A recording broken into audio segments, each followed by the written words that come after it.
فإذا جاء أجلهم لا يستأخرون ساعة ولا يستقدمون আল্লাহ রাব্বুল আলামিন সূরা নাহলের মধ্যে বলেন, বান্দারে তোমাদের কোনো টেনশন করার দরকার নাই, কোনো চিন্তা করার দরকার নাই। যখন আমি রব্বুল আলামিন তোমাদের জন্য যে সময় নির্ধারণ করে রাখছি, ওই সময় যখন তোমাদের সামনে আসবে বান্দা, এক মুহূর্ত দেরি করা হবে না, এক মুহূর্ত পরে হবে না। আমি আল্লাহ রাব্বুল আলামিন তোমাদের জন্য যে সময় নির্ধারণ করেছি, ওই সময় তোমাদের চলে যেতে হবে।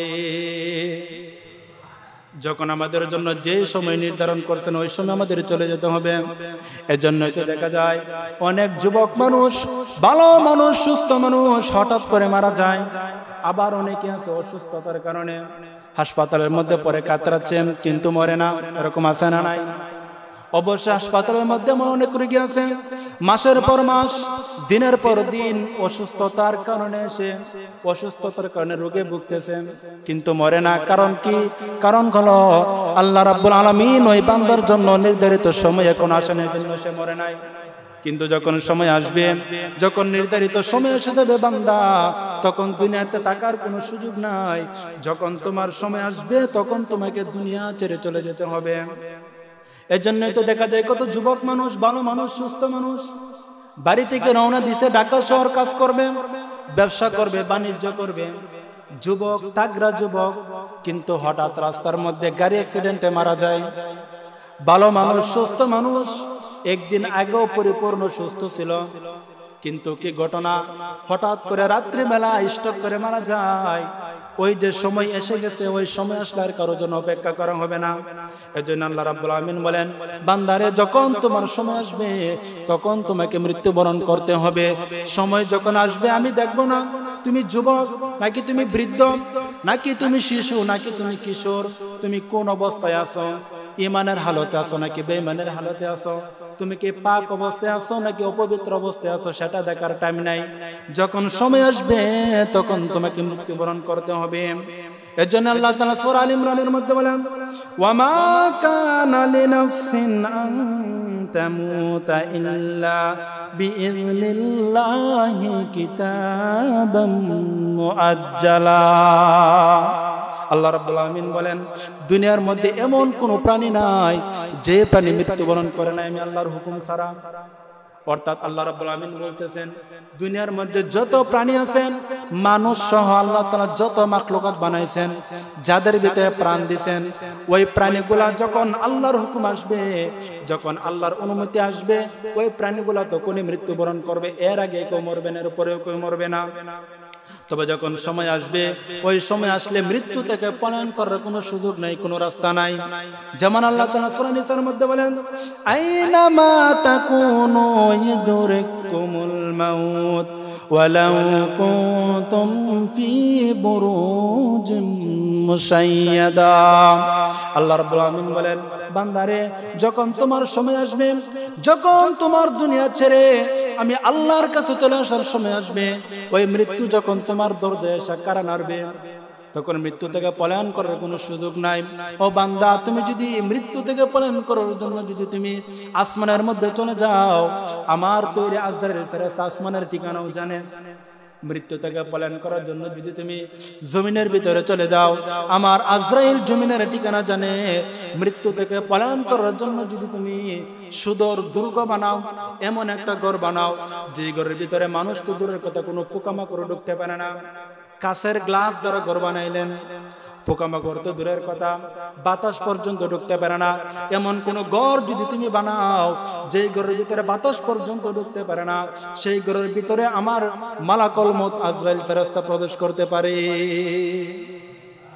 মৃত্যু থেকে বাঁচার জন্য, মৃত্যু থেকে পলায়ন করার জন্য যদি তুমি সুদূর দুর্গ বানাও, কাঁচের গ্লাস বানাও, এমন এক সিস্টেমে একটা ঘর বানাও যে ঘরের ভিতরে মানুষ তো দূরের কথা, একটা পিপিলিকা পর্যন্ত প্রবেশ করতে পারে না, এমনকি বাতাস পর্যন্ত প্রবেশ করতে পারে না, এমন কোন জায়গা যদি তুমি বানাও, ওই জায়গার ভিতরেও মৃত্যু থেকে বাঁচার জন্য, ওই জায়গার ভিতরেও আল্লাহর তৈরি আজরাইল ফেরেশতা এরকম জায়গার ভিতরে প্রবেশ করতে পারে।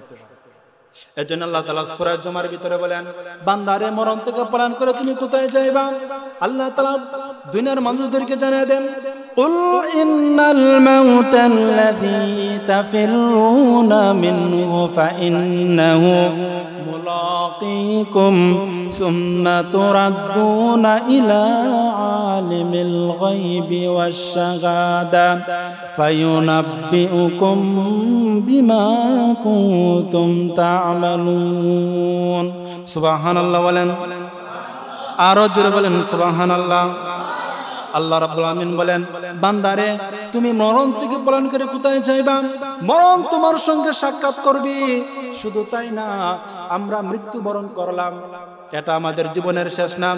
আল্লাহ বলেন, সুম্মা তুরাদ্দুনা ইলা আলিমিল গায়বি ওয়াশ শাহাদা, তোমাদেরকে এমন এক দিবসের দিন উপস্থিত করা হবে, এমন এক রবের সামনে উপস্থিত করা হবে, যেই রব অদৃশ্যের খবর জানেন, যেই রব প্রকাশ্যের খবর জানেন।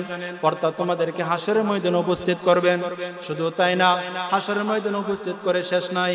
আল্লাহ রাব্বুল আলামিন বলেন, ফায়ুনাব্বিউকুম বিমা কুনতুম তা'মালুন। ও বান্দারে, দুনিয়ার জমিনের মধ্যে তুমি কি আমল করেছো? ভালো আমল করেছো নাকি নেক আমল করেছো? ঈমানের পথে চলেছো নাকি কুফরের পথে চলেছো? তুমি কি অন্যায়ের পথে চলেছো নাকি ইনসাফের পথে চলেছো? কি আমল করেছো? ওই আমলগুলোর সংবাদ তোমাকে হাসরের ময়দানে দেওয়া হবে। এজন্য মরণ থেকে পলায়ন করার কোনো সুযোগ নাই। যদি মরণ থেকে পলায়ন করার সুযোগ থাকতো, তাহলে দুনিয়ার যত পাওয়ারফুল ব্যক্তি আছে তারা মরণ থেকে পলায়ন করে বেঁচে যেত। দুনিয়ার কোনো পাওয়ারফুল ব্যক্তি মরণ থেকে বাঁচতে পারে নাই। ক্ষমতার দ্বারা যদি মরণ থেকে বাঁচতে পারতো, তাহলে আবু জাহেল কখনো মৃত্যুবরণ করতো না, কারণ আবু জাহেল মক্কার মধ্যে একজন ক্ষমতাশীল ব্যক্তি ছিল। যদি ক্ষমতার কারণে, বড়াইয়ের কারণে, পাওয়ারের কারণে যদি মৃত্যু থেকে বেঁচে থেকে যেত, তাহলে ফেরাউন কখনো মৃত্যুবরণ করতো না, কারণ ফেরাউনের চাইতে ক্ষমতাশীল ব্যক্তি সারা দুনিয়ার মধ্যে কেউ ছিল না। যদি সম্পদের কারণে কেউ মৃত্যু থেকে বাঁচতে পারতো, তাহলে কারুন কখনো মৃত্যুবরণ করতো না, কারণ কারুনকে আল্লাহ রাব্বুল আমিন এত সম্পদ দান করছেন, দুনিয়ার কোনো মানুষকে তো সম্পদ দান করেন নাই। সুতরাং বোঝা গেল, ক্ষমতার দ্বারাও মরণ থেকে বাঁচা যায় না, সম্পদের দ্বারাও মরণ থেকে বাঁচানো যায় না। রাজ্যের দ্বারা, ভূমির দ্বারা, দেশের দ্বারা রাষ্ট্রপ্রধান হলেও ক্ষমতা থেকে মৃত্যু থেকে বাঁচা যায় না। মৃত্যু তোমার সঙ্গে সাক্ষাৎ করবে। এর জন্য আল্লাহ রাব্বুল আমিন বলেন, বান্দা তুমি যেখানে থাকো না কেন, মৃত্যু তোমাকে পাকড়াও করবে। মৃত্যু থেকে পলায়ন করার কোনো সুযোগ নাই, মরণ থেকে বাঁচার কোনো সুযোগ নাই। আল্লাহ তাআলা বলেন, যখন মরণের সময় আসবে, কোন নবী কোন রাসূলও মৃত্যু থেকে বাঁচতে পারে নাই। যদি মরণ থেকে বেঁচে থাকার অধিকার থাকতো, নবীদেরকে আল্লাহ রাব্বুল আমিন সবচেয়ে বেশি পছন্দ করতেন। নবীরা হলেন আল্লাহ তাআলার বন্ধু, আল্লাহ তাআলার বার্তাবাহক, আল্লাহ তাআলার মেসেঞ্জার। আল্লাহ তাআলার পক্ষ থেকে তারা দুনিয়ার মানুষদের কাছে হেদায়েতের বাণী নিয়ে আসছেন।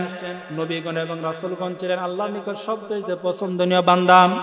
যদি মরণ থেকে বাঁচার সুযোগ থাকতো, তাহলে নবীগণ দুনিয়াতে মরতেন না, বরং নবীগণ কিয়ামত পর্যন্ত দুনিয়াতে বেঁচে থাকার অধিকার থাকতেন।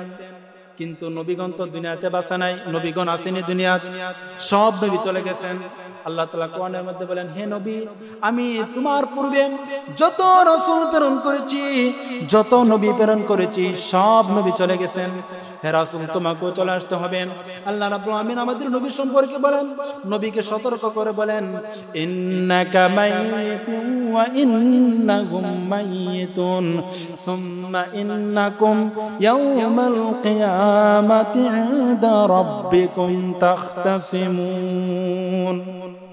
আল্লাহ রাব্বুল আলামিন বলেন, বান্দা, হে নবী, তুমিও মৃত এবং তোমার পূর্বে যারা ছিল এবং তারাও মৃত। অর্থাৎ আমাদের নবীও মৃত্যুবরণ করেছেন। আমাদের নবীর পূর্বে যত নবী ছিলেন সব নবীরা মৃত্যুবরণ করেছেন, কেউ দুনিয়াতে বেঁচে থাকতে পারে নাই। কারণ দুনিয়াতে যদি বেঁচে থাকার অধিকার থাকতো, নবীগণ দুনিয়াতে বেঁচে থাকতেন।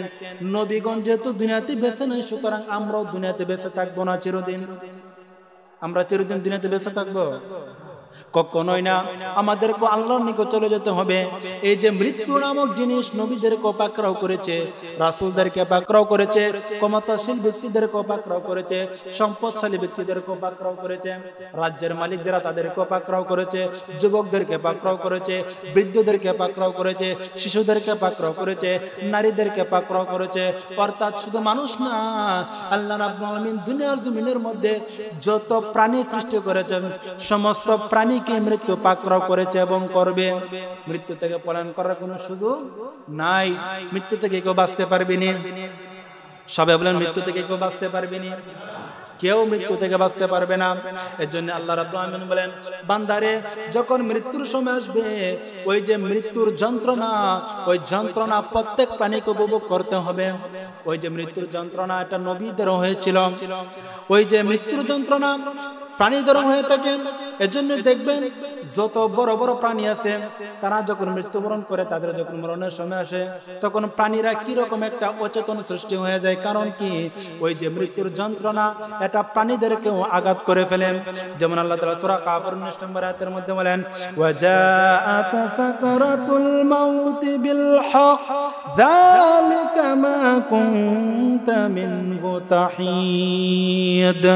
আল্লাহ রাব্বুল আলামিন বলেন, বান্দারে তোমাদের ও বোকা মানুষ, তোমরা শোনো, মৃত্যুর যন্ত্রণা তোমাদের জন্য নির্ধারিত, মৃত্যুর যন্ত্রণা তোমাদের জন্য নির্ধারিত। কিন্তু বোকা মানুষ, তোমরা মৃত্যুর যন্ত্রণা থেকে পলায়ন করার জন্য, মৃত্যুর যন্ত্রণা থেকে বাঁচার জন্য তোমরা পলায়ন করো। কিন্তু আমার আল্লাহর কথাই সত্য, যখন মৃত্যুর যন্ত্রণা শুরু হবে, ওই মৃত্যুর যন্ত্রণা থেকে পলায়ন করার কোনো সুযোগ নাই। যখন মৃত্যুর সময় এসে যাবে, যখন নির্ধারিত সময় এসে যাবে, তখন ওই সময় থেকে পলায়ন করার কোনো সুযোগ নাই। আল্লাহ বলেন, হে বোকা মানুষ, তোমরা মৃত্যুর যন্ত্রণা থেকে পলায়ন করার চেষ্টা করো, অথচ মৃত্যুর যন্ত্রণা তোমাদেরকে পাকড়াও করবে। পলায়ন করে কোনো লাভ নাই। আমাদের চলাফেরা, আমাদের যে অবস্থা, সেই অবস্থার দিকে তাকালে বোঝা যায় যে আমরা কখনো মৃত্যুবরণ করব না। অথচ এই মৃত্যু দুনিয়ার বড় বড় জালিমদেরকে ধ্বংস করে দিয়েছে। দুনিয়াতে আল্লাহ তাআলা এমন জালিম সৃষ্টি করেছিলেন যে জালিমগণ মৃত্যুকে বিশ্বাস করত, কিন্তু মৃত্যু নামক শব্দটা তারা শুনতে পারত না। যে তারা যে মারা যাবে এটা তাদের কল্পনাই ছিল না। এরকম পাওয়ারফুল ব্যক্তি দুনিয়াতে ছিল, যাদের অধীনে হাজার হাজার লক্ষ কোটি কোটি সৈন্য মুহূর্তে হুকুমের গোলাম ছিল। কিন্তু এত সৈন্য সামন্ত থাকা সত্ত্বেও আজরাইল মালাকুল মউত থেকে কেউ তাদেরকে রক্ষা করতে পারেন নাই। কারণ আল্লাহ রাব্বুল আলামিন দুনিয়াতে মানুষ সৃষ্টি করেছেন এবং মানুষের জন্য একটা নির্ধারিত সময় দিয়ে দিয়েছেন, যে এই নির্ধারিত সময় অনুযায়ী তুমি দুনিয়াতে থাকবা। যখন সময় আসবে তখন তোমাকে আল্লাহর কাছে ফিরে আসতে হবে। যদি মৃত্যু থেকে পলায়ন করার সুযোগ থাকতো, তাহলে দুনিয়ার কোন নবী রাসূলগণ মৃত্যুবরণ করতেন না। সব নবীগণ এখনো জীবিত থাকতেন। কিন্তু আমার আল্লাহর কথাই সত্য। আল্লাহ বলেন, আমি প্রাণী সৃষ্টি করেছি, মানুষ সৃষ্টি করেছি, এবং প্রত্যেক মানুষের জন্য আমি আল্লাহ তাআলা মৃত্যু নির্ধারণ করে রেখেছি। আমাদের নবী করিম সাল্লাল্লাহু আলাইহি ওয়াসাল্লাম ইন্তেকাল করেছেন। আম্মা আয়েশা সিদ্দিকা রাদিয়াল্লাহু তাআলা বলেন, আল্লাহ রাসূলের যখন অন্তিম কাল শুরু হয়ে গেল, রাসূলের যখন মরণের সময় নিকটবর্তী হয়ে গেল, আল্লাহ রাসূল বারবার অসুস্থ হচ্ছেন। নবীজি জ্বরে এবং প্রচন্ড মাথা ব্যথার কারণে বিছানার মধ্যে নবীজি কাতরাচ্ছেন। নবীজি একবার হুঁশ ফিরে, একবার অজ্ঞান হয়, আবার জ্ঞান ফেরে, আবার অজ্ঞান হয়, এরকম চলতে থাকলো। জীবনের শেষ মুহূর্তে আল্লাহ রাসূল আম্মা আয়েশা সিদ্দিকা রাদিয়াল্লাহু তাআলার ঘরের ভিতরে ছিলেন। যখন নবীজির প্রচন্ড অসুস্থতা বেড়ে গেল, জ্বর বেড়ে গেল, মাথা ব্যথা বেড়ে গেল, নবীজি জ্ঞান হারান, বারবার বেহুশ হয়ে যাচ্ছেন প্রচন্ড মাথা ব্যথার কারণে। এমন সময় হযরত বিলাল রাদিয়াল্লাহু তাআলা আনহু মসজিদের মধ্যে আযান দিয়ে দিলেন নামাজ পড়ার জন্য। বিলাল রাদিয়াল্লাহু তাআলা আযান শুনে আল্লাহর নবী বললেন, আয়েশা রে, আমার জন্য নামাজের জন্য প্রস্তুতি নিয়ে নাও, নামাজের জন্য প্রস্তুত করে দাও, আমি নামাজ পড়াবো। ওই দিকে আযান শুনিয়া সাহাবায়ে কেরাম মসজিদে নববীর ভিতরে এসে উপস্থিত হয়ে গেছেন। সবাই অপেক্ষা করতেছেন রাসূল কখন আসবেন, রাসূলের পিছনে দাঁড়ায় আমরা নামাজ আদায় করব। এদিকে আল্লাহর রাসূল হুজরার ভিতরে অসুস্থতার কারণে নবীজি উঠতে পারতেছেন না। নবীজি বললেন, আয়েশা রে, আমার জুব্বা পরে দাও। ওই যে সাহাবায়ে কেরাম আমার জন্য অপেক্ষা করতেছে, আমি সেখানে গিয়ে নামাজ পড়াবো। যখন আল্লাহ রাসূল সাল্লাল্লাহু আলাইহি ওয়াসাল্লাম উঠে দাঁড়ালেন, জুব্বা পরিধান করলেন, নবীজি মসজিদে যাওয়ার জন্য উঠে দাঁড়ালেন, কিন্তু শরীর দুর্বল, অসুস্থতার কারণে নবী মাথা চক্করে দিয়ে আবার জমিনের মধ্যে পড়ে গেলেন। নবীজি আবার অজ্ঞান হয়ে গেলেন, নবীজি যেতে পারলেন না। কিছুক্ষণ পরে আবার নবীজির জ্ঞান ফিরলো। নবীজি বললেন, আয়েশা রে, তোমার আব্বা আবু বকরকে বলো সে যেন আমার জায়গার মধ্যে দাঁড়া সাহাবে কেরামদেরকে নিয়ে নামাজ আদায় করে। আবু বকর রাদিয়াল্লাহু তাআলা যখন সামনে দাঁড়ায় ইমামতি করতে শুরু করলেন, সাহাবে কেরাম পিছন দিকে কান্নার রোল পড়ে গেল। সাহাবে কেরামের ভিতরে কান্নার হইতে শুরু হয়ে গেল। কারণ সাহাবে কেরাম চিন্তা করতে লাগলেন, আর হয়তোবা আল্লাহর রাসূলের পিছনে দাঁড়ায় নামাজ আদায় করার সৌভাগ্য আমাদের নাই, আর হয়তো রাসূলের পিছনে দাঁড়ায় আমরা নামাজ পড়ে বরকত হাসিল করতে পারবো না। এই যে একটা অবস্থা শুরু হয়ে গেল। নামাজের তাকবীর শুনে রাসূল বললেন, আয়েশা রে, আমাকে একটু জানালার পাশে নিয়ে যাও, আমি সাহাবায়ে কেরামের নামাজের দৃশ্যটা দেখি কি রকম সুন্দর দৃশ্য। আম্মা আয়েশা রাদিয়াল্লাহু তাআলা বলেন, রাসূল অসুস্থ, রাসূলকে ধরে নিয়ে আমি হুজরার জানালার কাছে নিয়ে গেলাম। নিয়ে যাওয়ার পরে দেখতে পেলাম যে নিয়ে যাওয়ার পরে আল্লাহ রাসূল দেখতে পেলেন যে আবু বকর রাদিয়াল্লাহু তাআলা আনহু নামাজ আদায় করতেছেন, আর সাহাবায়ে কেরাম তার পিছনে নামাজ আদায় করতেছেন, রুকু করতেছেন, সিজদা করতেছেন। এই দৃশ্য দেখিয়া নবীজির দু চোখ বেয়ে বেয়ে, নাকের ডগা বেয়ে বেয়ে, দাড়ি বেয়ে বেয়ে জমিনের মধ্যে চোখের পানি পড়তে লাগলেন। আয়েশা রাদিয়াল্লাহু তাআলা বলেন, ইয়া রাসূলুল্লাহ, আপনি কাঁদেন কারণ? আল্লাহ রাসূল বলেন, আয়েশা রে, শুনো, মানুষের কান্না হয় দুই কারণে, একটা হলো খুশির কারণ, একটা হলো দুঃখের কারণ। আয়েশা রে, এই যে নামাজের দৃশ্য দেখতে পাচ্ছ, ওই নামাজের দৃশ্য আনন্দের কারণ, আনন্দের কারণে আমার চক্ষু দ্বারা পানি বের হয়ে গেছে। ও আয়েশা, তুমি শোনো, এই নামাজ প্রতিষ্ঠা করার জন্য, ওই নামাজ কায়েম করার জন্য তায়েফের জমিনের মধ্যে আমি রক্ত দিয়েছি। ও আয়েশা, এই নামাজ কায়েম করার জন্য আমি কাফিরদের অত্যাচারে অত্যাচারিত হয়েছি। আয়েশা রে, শোনো, ওই নামাজ কায়েম করার জন্য, ওই নামাজ প্রতিষ্ঠিত করার জন্য আমি আমার জন্মভূমি মক্কা ছেড়ে মদিনায় চলে গিয়েছি। আয়েশা রে, ওই নামাজ কায়েম করার জন্য উহুদের ময়দানে আমার দান্দান মুবারক শহীদ হয়ে গেছে। আয়েশা, ও আয়েশা, এই নামাজ কায়েম করার জন্য আমার 70 জন সাহাবায়ে কেরাম উহুদের ময়দানে শহীদ হয়ে গেছেন। আয়েশা রে, শোনো, এই নামাজ কায়েম করার জন্য, রাষ্ট্রীয়ভাবে নামাজ প্রতিষ্ঠিত করার জন্য আমার আম্মারকে তারা শহীদ করে দিয়েছেন, ইয়াসিরকে তারা শহীদ করে দিয়েছেন, আমার সুমাইয়াকে তারা শহীদ করে দিয়েছেন। এই নামাজ প্রতিষ্ঠা করার জন্য আমার শত শত সাহাবায়ে কেরামদেরকে তারা নির্মমভাবে শহীদ করে দিয়েছেন। আয়েশা রে, আজকে আমি খুশির কারণে কাঁদতেছি, এই কারণে আমার দিনের, আমাকে আল্লাহ রাব্বুল আমিন যে দিনের জন্য প্রেরণ করেছেন, সেই দিন রাষ্ট্রীয়ভাবে প্রতিষ্ঠিত হয়ে গেছে, নামাজ রাষ্ট্রীয়ভাবে প্রতিষ্ঠিত হয়ে গেছে। ওই কারণে, খুশির কারণে আমার চক্ষু দ্বারা আনন্দের পানি বের হয়ে গেছে। আম্মা আয়েশা রাদিয়াল্লাহু তাআলা বলেন, এরপর আমি রাসূলকে বিছানার মধ্যে শুয়ে দিলাম। রাসূলের অসুস্থতা আরো বাড়তে লাগলো। রাসূল বলতে লাগলেন, আয়েশা রে, আমার কলিজার টুকরা, আমার কলিজার টুকরা ছোট মেয়ে ফাতেমাকে আমার কাছে নিয়ে আসো, আমি ফাতেমাকে এক নজর দেখতে চাই। আম্মা জান হযরত আয়েশা রাদিয়াল্লাহু তাআলা ফাতেমাকে কবর পাঠালেন। ফাতেমা রাদিয়াল্লাহু তাআলা দৌড়ে চলে আসলেন। আসার পরে রাসূলের অবস্থা দেখে তিনি কান্নায় ভেঙে পড়লেন। আম্মা জান আয়েশা বলেন, নবীজির ইন্তিকালের কারণে সবচেয়ে বেশি কান্না করেছেন ফাতেমা রাদিয়াল্লাহু তাআলা আনহা। সমস্ত সাহাবায়ে কেরাম কান্না করতেছেন। রাসূলের কাছে আয়েশা তারা বিদায় নিতেছেন, রাসূলের কাছ থেকে দোয়া চেয়ে নিচ্ছেন। হযরত ফাতেমা রাদিয়াল্লাহু তাআলা রাসূলের কাছে বসে বসে কান্না করতেছেন। রাসূল কানাকানি বললেন, ফাতেমা রে, কান্না করার কোনো দরকার নাই, আমি তোমাকে মহব্বত করি। ও ফাতেমা, তুমি শোনো, আমি যখন মারা যাব, আমি মারা যাওয়ার পরে সর্বপ্রথম তুমি ফাতেমা আমার সঙ্গে সাক্ষাৎ করবা। আল্লাহু আকবার। ফাতেমা রাদিয়াল্লাহু তাআলা কান্না করতেছেন রাসূলের ইন্তিকালের এই অবস্থা দেখে। রাসূল বারবার বেহুশ হচ্ছেন অসুস্থতার কারণে, একটু পরে বেহুশ হন, আবার জ্ঞান ফিরেন, আবার বেহুশ হন, আবার জ্ঞান ফিরেন। এই অবস্থা দেখিয়া ফাতেমা রাদিয়াল্লাহু তাআলা প্রচন্ড কান্না শুরু করতেছেন। এরপরে রাসূল বললেন, হে ফাতেমা, তুমি খুশির সংবাদ শোনো, কান্না করার কোনো দরকার নাই, আমি রাসূল দুনিয়া থেকে চলে যাচ্ছি, কিন্তু সর্বপ্রথম তুমি ফাতেমা, আমি রাসূলের সঙ্গে সাক্ষাৎ করব। কিন্তু রাসূলুল্লাহ সাল্লাল্লাহু আলাইহি ওয়াসাল্লাম হযরত ফাতেমা রাদিয়াল্লাহু তাআলা যখন দরজা খুলে বের হয়ে যাবেন, এমন সময় বারবার দরজা লাগাচ্ছেন, আবার দরজা বন্ধ করছেন। রাসূল বললেন, ফাতেমা রে, দরজা কেন লাগাও, কেন বন্ধ করো? ফাতেমা বললেন, ইয়া রাসূলুল্লাহ, দরজার মধ্যে আমি এমন এক ব্যক্তিকে দেখলাম, আসমান থেকে জমিন পর্যন্ত একজন ব্যক্তির চেহারা দেখে আমার ভয় সৃষ্টি হয়ে গেল, এর জন্য দরজা লাগাই দিচ্ছি। আল্লাহ রাসূল বুঝে ফেললেন মালাকুল মউত চলে এসেছে। রাসূল বললেন, ফাতেমা রে, তুমি যে ব্যক্তির জন্য দরজা বন্ধ করতেছো, লাগাইতেছো, ওই ব্যক্তি কারো ঘরে প্রবেশ করতে গেলে অনুমতির দরকার নাই, ওই ব্যক্তি আল্লাহর পক্ষ থেকে অনুমতি নিয়ে আসছে। ও ফাতেমা, তুমি দরজা বন্ধ করলেও আসবে, দরজা লাগাইলেও চলে আসবে। মালাকুল মউতের জন্য কোনো বাধা নাই, কোনো বিপত্তি নাই, কারো কাছে অনুমতি নিয়ে মালাকুল মউত ঘরের ভিতরে প্রবেশ করে না। কিন্তু আমার রাসূলকে আল্লাহ তাআলা এত সম্মান দান করেছিলেন যে রাসূলের সম্মানার্থে মালাকুল মউত দরজার মধ্যে দাঁড়িয়ে অপেক্ষা করতেছেন কখন রাসূল অনুমতি দিবেন আর মালাকুল মউত ফেরেশতা ঘরের ভিতরে প্রবেশ করবে। এটা কোনো মানুষের ক্ষেত্রে, কোনো নবীর ক্ষেত্রে, অন্য কোনো ব্যক্তির ক্ষেত্রে এরকম কোনো অপশন আল্লাহ তাআলা দেন নাই। শুধু আমাদের নবীর সম্মানার্থে, আমাদের নবীর ইজ্জতে এই সম্মান আল্লাহ তাআলা আমাদের নবীকে দান করেছেন।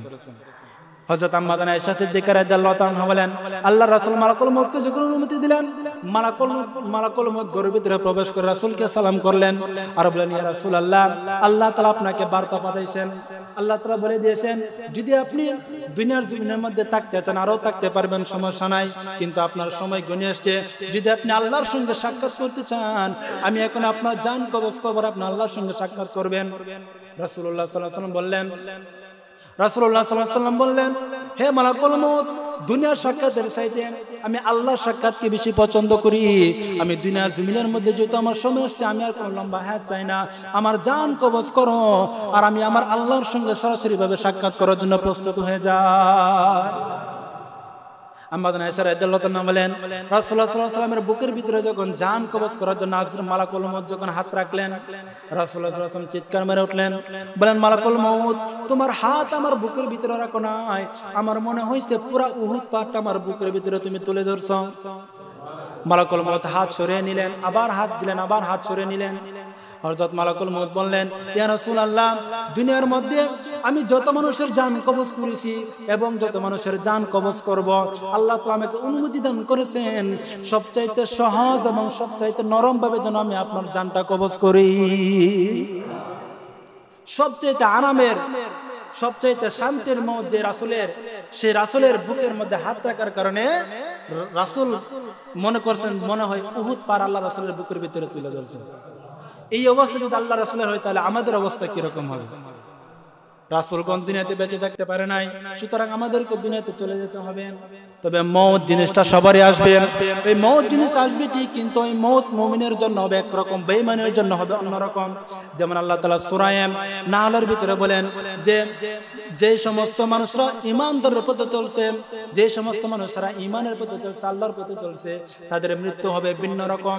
আর যে সমস্ত মানুষরা জালেম, কুফরি এবং আল্লাহর অবাধ্যতার মধ্যে থাকছে, তাদের মৃত্যু হবে অন্যরকম। যেমন সূরা নাহল আল্লাহ তাআলা বলেন, আল্লাযীনা তাতাওয়াফাহুমুল মালাইকাত যালিমি আনফুসিহিম ফাআলকাউস সালামা মা কুন্না না'মালু মিন সুইন বালা ইন্নাল্লাহা আলিমুন বিমা কুনতুম তা'মালুন। আল্লাহ তাআলা বলেন, যে সমস্ত মানুষ জুলুম করেছে, এখানে জুলুম করা মানে কি? যে সমস্ত মানুষেরা শিরিক করেছে, আল্লাহর সঙ্গে কুফরি করেছে, ওই সমস্ত মানুষের মৃত্যু হবে কঠিন মৃত্যু। ফেরেশতারা তাদের কঠিন ভাবে তাদের জান কবজ করবেন। জান কবজ করার পরে কি হবে? তাদেরকে জাহান্নামের ভিতরে প্রবেশ করাবেন। যেমন আল্লাহ তাআলা বলেন, ফাদখুলু আবওয়াবা জাহান্নামা খালিদিনা ফিহা। আল্লাহ রাব্বুল আলামিন বলেন, তোমরা দুনিয়াতে কুফরি করেছো, দুনিয়াতে শিরিক করেছো, এখন তোমাদের মৃত্যু হয়েছে, ওই কুফরি এবং শিরিকের কারণে তোমরা সারা জীবন জাহান্নামের মধ্যে থাকবা। নাউজুবিল্লাহ বলেন, আর জোরে বলেন নাউজুবিল্লাহ। জাহান্নামের মধ্যে কারা থাকবে? যারা আল্লাহর সঙ্গে শিরিক করে মারা যায়, যারা আল্লাহর সঙ্গে কুফরি করে মারা যায়, তারা কোথায় যাবে? জাহান্নামে যাবে। যারা শিরিক করে মারা যায় তারা কোথায় যাবে? যারা কুফরি করে মারা যায় তারা কোথায় যাবে? যারা ঈমানের পথে চলে, ইসলামের পথে চলে, আল্লাহ রাব্বুল আলামিন বলেন তাদের জন্য সর্বোত্তম স্থান জান্নাত।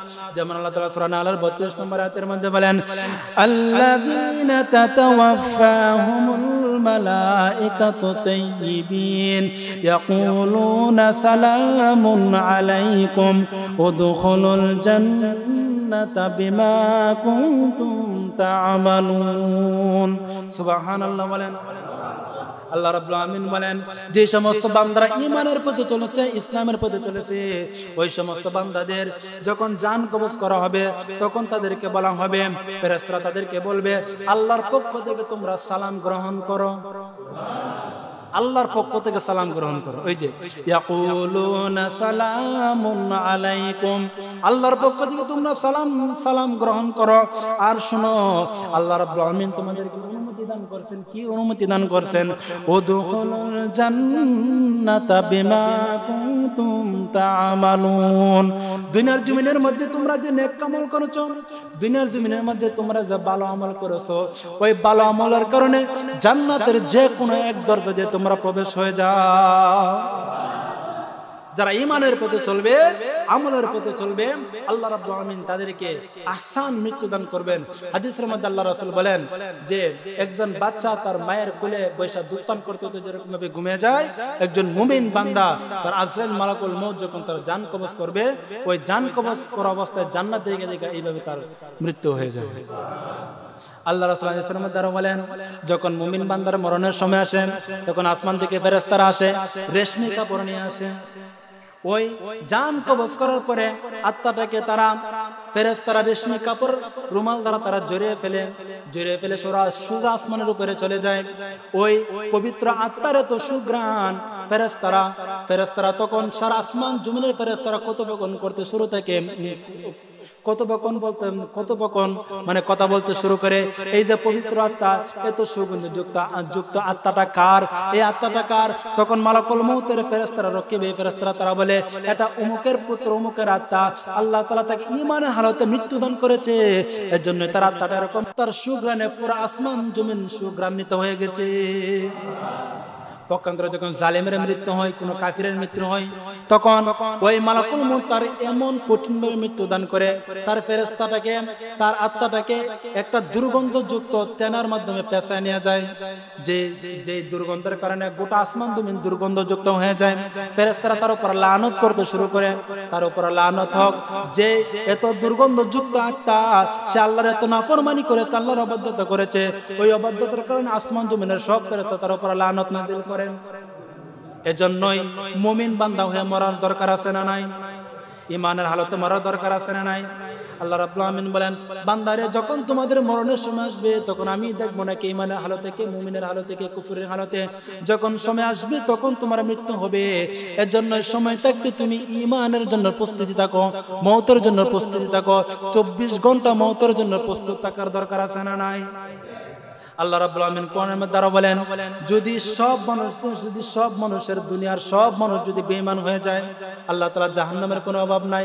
কারণ জাহান্নাম বানাইছেন আল্লাহ 7টা, জাহান্নাম কয়টা? ওই 7টা জাহান্নাম আল্লাহ তাআলা, যত দুনিয়ার মানুষ যদি সব মানুষ যদি জালেম হয়ে যায়, সব মানুষদেরকে জাহান্নামে দিতে আল্লাহ তাআলা সক্ষম, জাহান্নামের অভাব নাই। আবার পক্ষান্তরে দুনিয়ার সমস্ত মানুষের নামে আল্লাহ রাব্বুল আলামিন জান্নাত তৈরি করে রাখছেন। দুনিয়ার সব মানুষ যদি ঈমান আনে, নেক আমল করে, দুনিয়ার সব মানুষ যদি জান্নাতে চলে যায়, আল্লাহর কোনো জান্নাতের অভাব পড়বে না।